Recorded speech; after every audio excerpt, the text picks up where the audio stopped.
नमस्कार, आप देख रहे हैं राजपथ, साथ में आपके शिखा ठाकुर। बुलेटिन की शुरुआत इस वक्त की बड़ी खबर के साथ। यूनिफॉर्म सिविल कोड पर भारत 24 की मुहिम को जबरदस्त रिस्पांस मिला है। 22 घंटे में 82,000 लोगों ने मिस्ड कॉल अब तक की है। 82,000 से ज्यादा लोगों ने अपना समर्थन यूनिफॉर्म सिविल कोड पर दिया है। 82,000 से ज्यादा लोगों ने अब तक मिस्ड कॉल किया है। और अगर आपने अभी तक मिस्ड कॉल नहीं दिया इस नंबर पर, तो आप फौरन अपने फोन को हाथ में उठाइए और यूनिफॉर्म सिविल कोड पर भारत 24 की इस मुहिम का हिस्सा बनिए।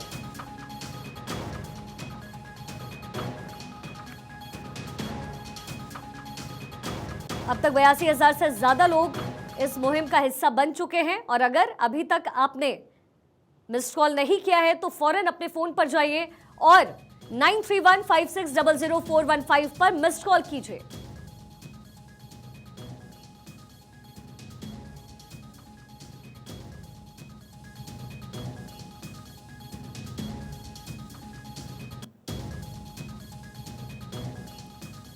और चलिए अब खबरों में आगे बढ़ते हुए देखिए, मॉनसून ने भले ही इस साल एक हफ्ते की देरी से एंट्री मारी, लेकिन बावजूद इसके देश भर के कई राज्यों में सामान्य से ज्यादा ही बारिश हुई है।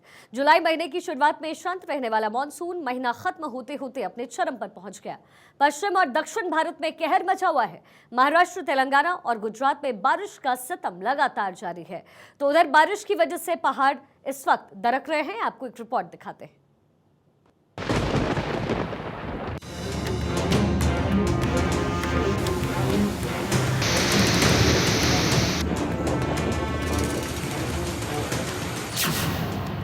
बादल की दहाड़, डूबे मैदान, डर के पहाड़।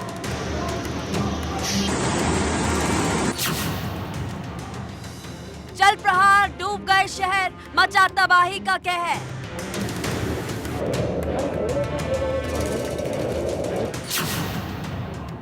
हिमाचल, तेलंगाना, महाराष्ट्र, बाढ़ के खौफ में राष्ट्र।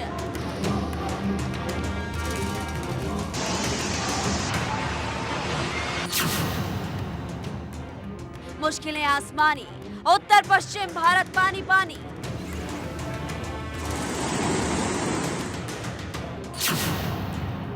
दरिया बनी सड़कें, दुकान मकान सब डूबे।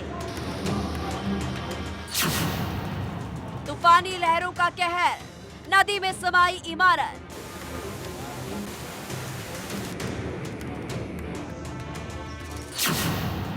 बहते पुल, गिरते मकान, खतरे में जान। दो तस्वीरें पहाड़ी इलाकों की कहानी बयां कर रही है। बारिश से पहाड़ पर त्राहिमाम है, लैंडस्लाइड हो रहा है।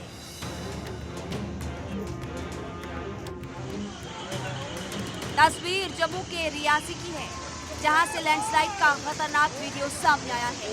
इसमें पूरा पहाड़ दरकते हुए दिख रहा है। लैंडस्लाइड देखकर आसपास के लोग टहल गए। हालांकि इस घटना में किसी के हताहत होने की खबर नहीं है।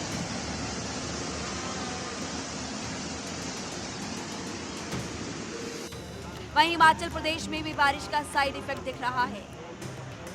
बारिश के बाद पहाड़ी राज्य में लैंडस्लाइड का दौर जारी है।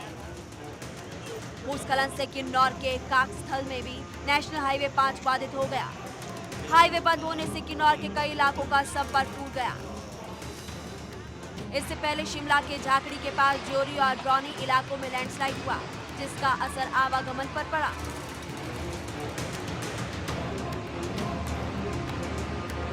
पहाड़ पर भूस्खलन से हाहाकार है तो मैदानी इलाकों में बारिश ने तांडव बचा रखा है।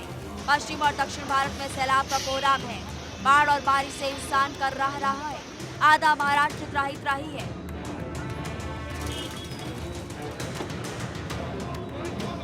मुंबई से लेकर पालघर, रत्नागिरी में भारी बारिश का अलर्ट। तेलंगाना, आंध्र प्रदेश में हालात ज्यादा खराब है। तेलंगाना में 6 नदियों में ऐसा उफान है मानो सब कुछ डुबोने पर आमादा हो। तेलंगाना के कई जिलों में मूसलाधार बारिश और उसके बाद बाढ़ जैसे हालात हैं। निजामाबाद, वारंगल समेत कई जिलों में बुरा हाल हो चुका है। भारी बारिश की वजह से जनजीवन बुरी तरह से प्रभावित हो गया। बाढ़ की वजह से सुबर्णा और कदम प्रोजेक्ट में ओवरफ्लो हो रहा है। हालात काफी गंभीर है। भारी बारिश का असर वारंगल में साफ साफ नजर आ रहा है। जिले में बाढ़ का कोहराम है। राहत बचाव कार्य को लेकर नावों को तैनात किया गया। लोगों को एयरलिफ्ट कर रेस्क्यू किया जा रहा है। वारंगल में सैलाब में फंसे लोगों को रेस्क्यू किया गया। हेलीकॉप्टर के माध्यम से 6 लोगों को बचाया गया।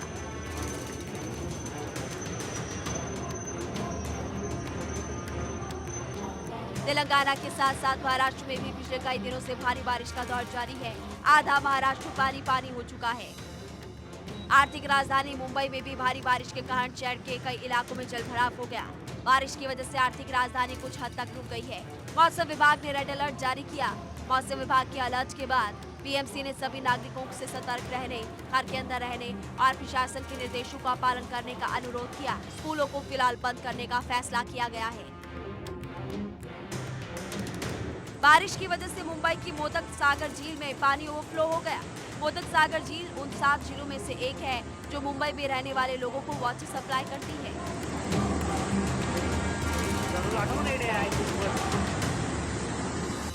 तस्वीर महाराष्ट्र के नागपुर की है, जहां जल प्रहार से पूरी शहर पानी पानी हो गया। अंडरपास से लेकर हर तरफ सिर्फ पानी पानी नजर आ रहा है। गुजरात के कई जिलों में भारी बारिश के कारण हालात बेकाबू है। गुजरात के लिए एक बार फिर बड़े खतरे का दिन है, क्योंकि मौसम विभाग ने यहाँ पर खतरे की लाल घंटी बजा दी है। यहाँ के नवसारी में भारी बारिश से हालात काफी खराब है। मूसलाधार बारिश के कारण शहर झील में तब्दील हो गई है।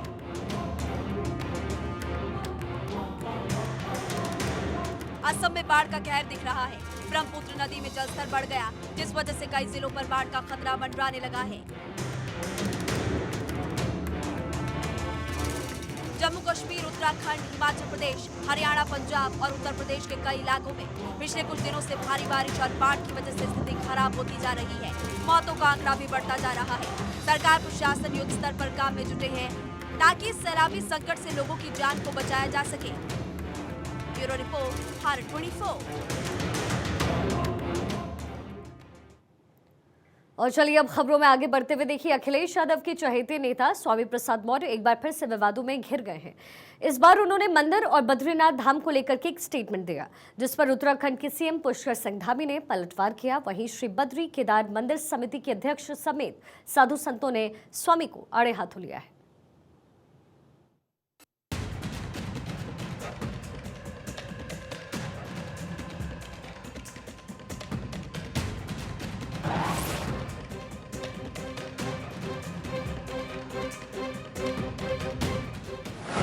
स्वामी प्रसाद की आदत पुरानी, सनातन से परेशानी। पहले निशाने पर राम, अब बद्रीनाथ धाम। स्वामी क्यों बार बार कर रहे हैं सनातन पर हमला? मौर्य पर धामी का प्रहार, पीएफआई वाली मानसिकता। यह है स्वामी प्रसाद मौर्य, अखिलेश यादव के चहेते नेता और उत्तर प्रदेश में विधान परिषद के सदस्य। बीजेपी और बीएसपी के बाद स्वामी प्रसाद मौर्य अब समाजवादी पार्टी में हैं। 2022 में विधानसभा चुनाव लड़े, लेकिन चुनाव हार गए। इनका विवादों से गहरा नाता है। विवादित बयानों के लिए जाने जाते हैं। एक बार फिर से विवादों के केंद्र में है। स्वामी ने कुछ ऐसा कह दिया है जिस पर हंगामा मच गया है। स्वामी प्रसाद ने बद्रीनाथ धाम को लेकर जो ट्वीट किया, उस पर हंगामा मचा है। स्वामी ने कहा कि बद्रीनाथ धाम 8वीं सदी तक बौद्ध धर्म स्थल था, जिसे तोड़कर मंदिर बनाया गया। स्वामी के इस स्टेटमेंट पर हंगामा मच गया। स्वामी प्रसाद यहीं नहीं रुके, उन्होंने कहा कि कुछ लोगों को मिर्ची लग रही है। वहीं उत्तराखंड के सीएम पुष्कर सिंह धामी ने कहा कि ऐसी बातें दुर्भाग्यपूर्ण हैं। धामी ने इसके लिए ट्वीट भी किया और कहा कि ऐसा विचार सिमी और पीएफआई की विचारधारा के वर्चस्व को प्रकट करता है। अपने ट्वीट में धामी ने लिखा, करोड़ों श्रद्धालुओं की आस्था के केंद्र भू बैकुंठ श्री बद्रीनाथ धाम पर सपा के नेता द्वारा की गई टिप्पणी दुर्भाग्यपूर्ण है। अगर मस्जिद बनाम मंदिर चलेगा या मस्जिद के पहले वहां मंदिर था, ये बात चलेगी, तो मंदिर के पहले क्या था, ये भी बात उठेगा। क्योंकि इतिहासकारों ने इस बात के कई जगह साक्ष्य दिए हैं कि ज्यादातर हिंदू तीर्थ स्थल बौद्ध मठ को तुड़वा के बनवाए गए हैं। 8वीं शती तक बद्रीनाथ धाम बौद्ध मठ था। 8वीं शती में आदि शंकराचार्य ने इसे बौद्ध मठ से हिंदू तीर्थ स्थल बनाया था। बद्रीनाथ धाम और ये बद्री स्थान पूरी दुनिया के लोगों के लिए आस्था और श्रद्धा का केंद्र है। और जिस प्रकार से स्वामी प्रसाद मौर्य जी का बयान आया है वो बहुत दुर्भाग्यपूर्ण है। और वो जिस गठबंधन के वो हिस्से हैं, ये स्वाभाविक है कि उनका बयान इस प्रकार का आना ही है, क्योंकि जो हर चीज़ को बांटने पर विश्वास करते हैं और तुष्टीकरण पर विश्वास करते हैं, इसलिए कोई आश्चर्य नहीं है। लेकिन उनके नाम के आगे स्वामी हैं, कम से कम उनको ऐसे बयान देने से पहले सोचना चाहिए। दरअसल इन दिनों देश में ज्ञानवापी को लेकर बहस चल रही है। स्वामी प्रसाद ने भी ज्ञानवापी के बहाने बयानबाजी की और बद्रीनाथ धाम को लेकर टिप्पणी कर दी, जिसके बाद सियासी हंगामा मच गया। अभी अभी स्वामी प्रसाद मौर्य का बयान देखने को मिला। जिन लोगों को इतिहास का ज्ञान ही नहीं है, वो ऐसे शब्दों का प्रयोग करते हैं या ऐसी जानकारी रखते हैं। अपनी बुद्धि सुधार करनी चाहिए, इनको इतिहास पढ़ना चाहिए। कृते मुक्ति प्रदा प्रोक्ता त्रेतायम योगी सिद्धिदा विशाला द्वापरे प्रोक्ता कलौ बद्रिकाश्रम। चारों युगों में भगवान बद्री विशाल जी का इतिहास मिलता है, पुराण मिलते हैं। पुराणों में भगवान बद्री विशाल जी का नर नारायण के रूप में तमाम वर्णन देखने को मिलता है। आप ज्ञान नहीं रखते हैं। स्वामी प्रसाद पर कांग्रेस ने भी निशाना साधा है। उत्तराखंड कांग्रेस के अध्यक्ष करण माहरा ने स्वामी प्रसाद को हिंदू धर्म ग्रंथ अध्ययन करने की सलाह दी। स्वामी प्रसाद मौर्य के बयान की मैं निंदा करता हूं और उनसे उम्मीद करूंगा कि वो ग्रंथों का अध्ययन करें। केदार बाबा की इस भूमि में केदारनाथ बाबा ने दान स्वरूप बद्रीनाथ भगवान को वहाँ रहने की इजाज़त दी। अपनी भूमि में केदार भूमि है, केदार भूमि में बद्रीनाथ जी को बैठाने का काम बाबा केदारनाथ ने किया है। और उस पूरी कथा का उनको वर्णन लेना चाहिए, अपने बड़ों से उसकी जानकारी लेनी चाहिए, पंडित पुरोहितों से उनको बात करनी चाहिए, तब कोई बयान देना चाहिए। आधी अधूरी जानकारी में जो बयान स्वामी प्रसाद मौर्य ने दिया है, मैं उसकी निंदा करता हूँ और घोर भर्त्सना। अब आपको बताते हैं कि स्वामी हैं कौन। समाजवादी पार्टी के राष्ट्रीय महासचिव हैं, उत्तर प्रदेश में विधान परिषद के सदस्य हैं, 2022 में विधानसभा चुनाव हार गए थे, 2017 में योगी सरकार में मंत्री थे। मौर्य की बेटी संघमित्रा बीजेपी से सांसद हैं। पहले भी कई बार स्वामी विवादित स्टेटमेंट दे चुके हैं। रामचरितमानस को लेकर भी अमर्यादित टिप्पणी की थी। साधु संतों पर बोल चुके हैं विवादित बोल।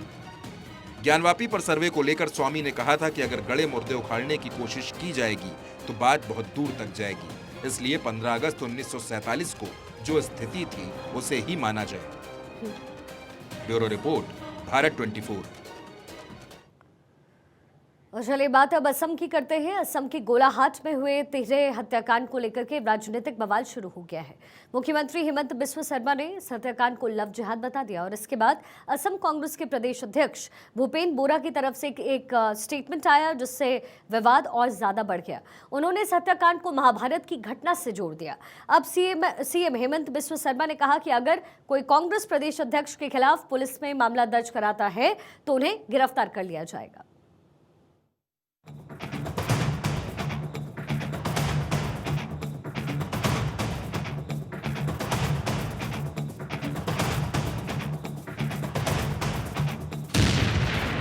लव जिहाद पर सियासी फसाद।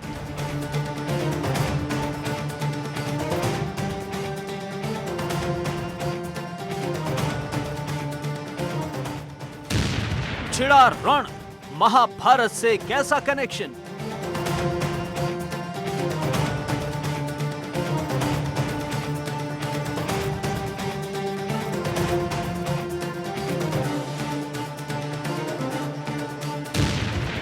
असम कांग्रेस अध्यक्ष के बिगड़े बोल, लव जिहाद पर लड़ाई, गिरफ्तारी तक आई।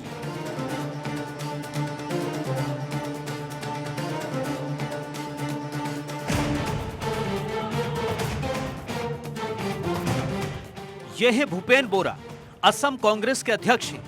उनका एक स्टेटमेंट उन पर भारी पड़ सकता है। गिरफ्तारी की तलवार लटकी हुई है।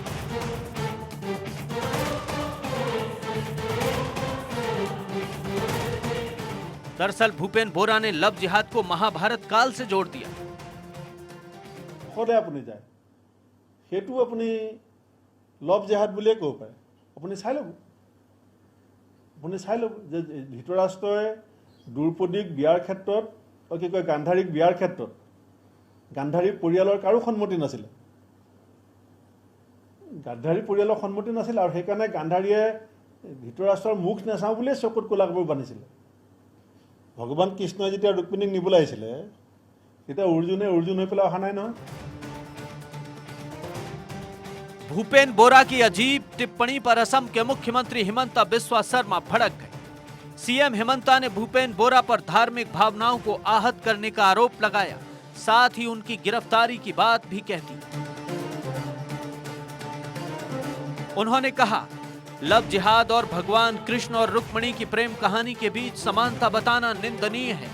हम लोगों को गिरफ्तार करने का कदम नहीं उठाना चाहते, लेकिन अगर भगवान कृष्ण को विवाद में लाया जाएगा तो कई सनातनी लोग पुलिस थानों में मामले दर्ज कराएंगे और फिर मैं पुलिस को कार्रवाई करने से कैसे रोक पाऊंगा।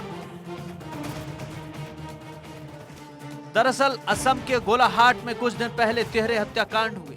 इस हत्याकांड को सीएम शर्मा ने लव जिहाद बताया था और इसी पर भूपेन बोरा के बोल बिगड़ गए, धर्म को लव जिहाद से जोड़ दिया। ऐसे में आने वाले दिन भूपेन बोरा के लिए भारी पड़ सकते हैं। Bureau report, Bharat 24।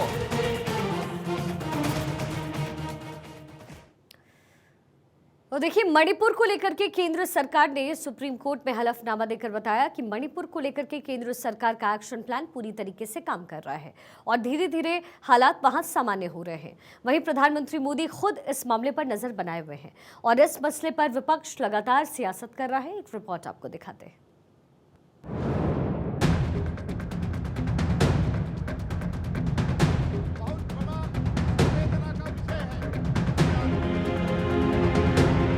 PM Modi का मिशन अमन, मणिपुर का हर शहर पीएम मोदी की सीधी नजर, सीबीआई जांच की सिफारिश, केस ट्रांसफर की गुहार, संसद में हंगामा 7वें दिन लगातार।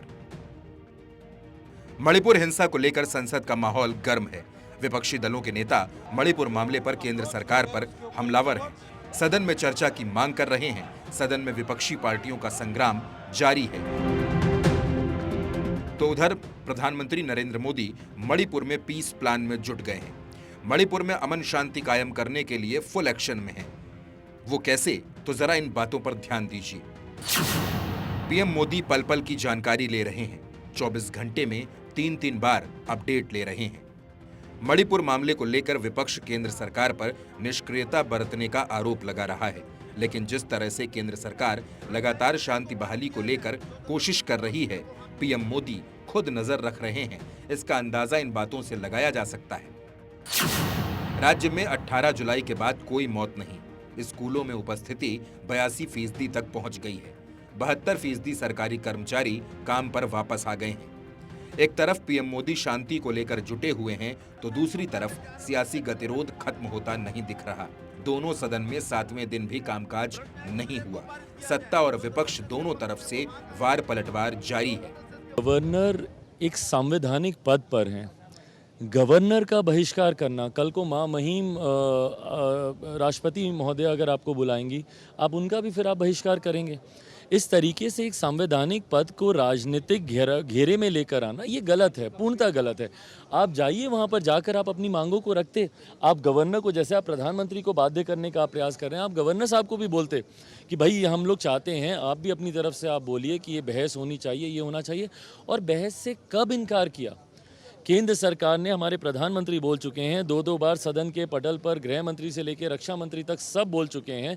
स्पीकर साहब बोल चुके हैं कि भाई हम लोग हर तरीके की चर्चा के लिए तैयार हैं। बुद्धिहीन, दिशाहीन विपक्ष है। पता है कि उन्होंने जब उसको प्रस्ताव दिया 10 दिन लगता है उस प्रक्रिया को। 10 days they have to wait. उसमें सारे दल के नेताओं से बैठ के बात होगी, विचार में विमर्श होगा और डेफिनेटली वो तो अब उन लोगों ने ले आया है अपनी फजीयत कराने के लिए, तो उनकी फजीयत भी होगी, वो भी पूरा देश देखेगा। उस कानून के मुताबिक जल्द से जल्द ये जो अनास्था प्रस्ताव मतलब अविश्वास प्रस्ताव है, इसमें चर्चा शुरू होना जाना चाहिए, क्योंकि सब्सटेंटिव मोशन ऑन पॉलिसी नहीं लिया जाते हैं, रूल ये कहते हैं। इसलिए मैं कल जिक्र किया था कि 1978 में जब अविश्वास प्रस्ताव आए थे सदन में, जिस दिन प्रस्ताव आए उसी दिन चर्चा शुरू हो गए, लेकिन सरकार नहीं चाहते कि स्पीकर साहब सरकार से पूछेंगे। रूल्स, प्रोसीजर्स, कन्वेंशंस को ताक पे रखते हुए बिल पे बिल लाए जा रहे हैं, विधेयक पे विधेयक इंट्रोड्यूस किए जा रहे हैं और उन्हें पारित भी किया जा रहा है। ये दुखदाई है और ये सीधे तौर पे वायलेशन है संसदीय परंपरा का, संसदीय रूल्स प्रोसीजर्स का, संसदीय कानून का। और मेरी अपील रहेगी केंद्र सरकार से और सभापति जी से कि कृपया कर जब तक नो कॉन्फिडेंस मोशन का फैसला नहीं हो जाता, उस पर बहस, चर्चा और मतदान नहीं हो जाता, तब तक कोई लेजिस्लेटिव बिजनेस ट्रांजैक्ट नहीं होना चाहिए लोकसभा में। मणिपुर में जिस तरह की कार्रवाइयाँ हो रही हैं और जितना अशांत मणिपुर हो चुका है, इसलिए देश की एकता और अखंडता को भी खतरा पैदा हो गया है। वहीं मणिपुर के मसले को लेकर केंद्र सरकार ने सुप्रीम कोर्ट में हलफनामा दाखिल किया है। 26 जुलाई को राज्य सरकार ने केंद्र से सीबीआई जांच की मांग की। 27 जुलाई को केंद्र ने सीबीआई को जांच सौंप दी। मामले की सुनवाई मणिपुर से बाहर समयबद्ध तरीके से हो। मणिपुर हिंसा से जुड़े केस राज्य से बाहर ट्रांसफर हो। सीबीआई चार्जशीट के 6 महीने के अंदर ट्रायल पूरा करने के निर्देश दें। 3 मई से केंद्रीय बलों की 124 अतिरिक्त कंपनियों की तैनाती हो। 3 मई से केंद्रीय बलों की 124 अतिरिक्त कंपनियों की तैनाती। 3 मई से ही आर्मी और असम राइफल्स के 185 यूनिट्स तैनात। सभी मामलों को फास्ट ट्रैक कोर्ट में चलाने का निर्देश दिया। पीड़ितों के पुनर्वास काउंसलिंग की भी व्यवस्था की गई। मणिपुर हिंसा और साजिश मामले में सीबीआई एक्शन में आ गई है। सीबीआई ने हिंसा और साजिश से संबंधित 6 एफआईआर दर्ज की हैं। जांच एजेंसी इस मामले में अब तक 10 आरोपियों को गिरफ्तार कर चुकी है। कहा जा रहा है कि सीबीआई वायरल वीडियो मामले की घटना के संबंध में नई एफआईआर दर्ज करेगी। इसके साथ ही मणिपुर को लेकर केंद्र सरकार ने सुप्रीम कोर्ट को भरोसा भी दिया है कि मणिपुर को लेकर वो संजीदा है और मणिपुर में होने वाली हर घटना पर, हर गतिविधि पर सीधी नजर है। महिलाओं के खिलाफ अपराध पर जीरो टॉलरेंस की नीति। केंद्र सरकार मणिपुर के हालात पर नजर बनाए हुए है। मणिपुर हिंसा में अब तक 13,782 लोग गिरफ्तार। सभी मामलों को फास्ट ट्रैक कोर्ट में चलाने का निर्देश दिया। भीड़ पर ड्रोन और वीडियोग्राफी के जरिए नजर। पीड़ितों के पुनर्वास काउंसलिंग की व्यवस्था की गई।